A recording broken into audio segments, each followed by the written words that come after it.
नमस्कार, बहुत बहुत स्वागत है आपका इनसाइडर लाइव के टॉप 5 न्यूज सेगमेंट में।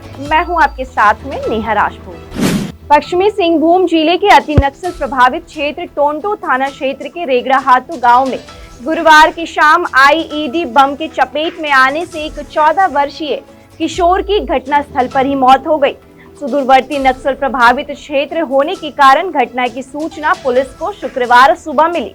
मृत किशोर नारा कोड़ा कैरी कोड़ा का पुत्र था। घटना के संबंध में मिली जानकारी के अनुसार नक्सल प्रभावित टोंटो थाना अंतर्गत रेगड़ाहातू गांव निवासी कैरी कोड़ा का पुत्र गुरुवार को परिजनों के साथ जंगल में पत्ता तोड़ने गया था। वापसी के दौरान शाम लगभग 6:30 बजे एक प्रेशर आईईडी बम पर बच्चे का पैर पड़ा तो आईईडी ब्लास्ट हो गया और घटनास्थल पर ही उसकी मौत हो गई। रांची पटना और रांची हावड़ा के बाद अब जमशेदपुर हावड़ा के लिए झारखंड को तीसरी वंदे भारत ट्रेन मिलेगी। रांची पटना के लिए जून में वंदे भारत का परिचालन होगा। 4 महीने के बाद रांची हावड़ा और अंत में जमशेदपुर के लिए ट्रेन का परिचालन होगा, जिसकी तिथि घोषणा नहीं हुई है। रेल मंत्री अश्विनी वैष्णव ने कहा कि भविष्य में और भी वंदे भारत का परिचालन किया जाएगा। रांची पटना के लिए 16 बॉगी वाली वंदे भारत ट्रेन मिलने की संभावना है। पहले यह 8 बॉगी मिलने की संभावना थी। रेल मंत्री ने बताया कि झारखंड को 16 बॉगी वाली वंदे भारत ट्रेन मिलने की संभावना है, जिससे यात्रियों को काफी सहूलियत होगी। Jharkhand real estate regulatory authority अब और सख्ती के मूड में है, जिसके तहत बिल्डर्स किसी भी हाल में कस्टमर को ठग नहीं सकेंगे।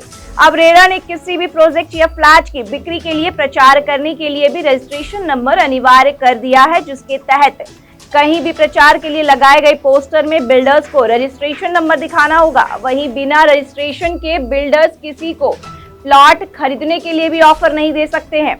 बताते चले कि रेरा में बिल्डर्स के द्वारा ठगे जाने के मामले बढ़ने के बाद ही यह कदम उठाया गया है। अब रेरा ने कार्रवाई भी शुरू कर दी है। गैंगस्टर अमन श्रीवास्तव को 6 दिन की रिमांड की कोर्ट ने मंजूरी दे दी है। अब एटीएस रिमांड पर 6 दिनों तक उससे पूछताछ करेगी।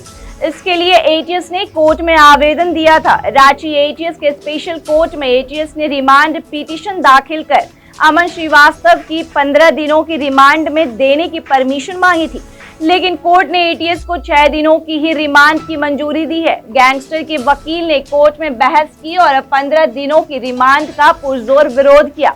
कुख्यात गैंगस्टर अमन श्रीवास्तव को झारखंड एटीएस ने 15 मई को गिरफ्तार किया था।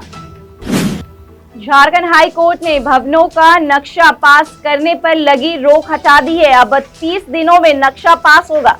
रांची क्षेत्रीय विकास प्राधिकार और रांची नगर निगम में नक्शा पास करने के एवज में पैसे लेने के मामले में कोर्ट में सुनवाई हुई थी। कोर्ट ने कहा कि नक्शा पास करने में पूरी पारदर्शिता बरते। सुनवाई के दौरान महाधिवक्ता राजीव रंजन और अधिवक्ता पीयूष चित्रेश ने राज्य सरकार का पक्ष रखा था।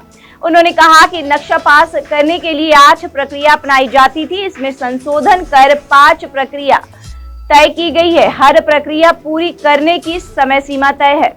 वीडियो देखने के लिए लाइक करें, सब्सक्राइब करें, साथ ही बेल आइकन दबाना न भूलें।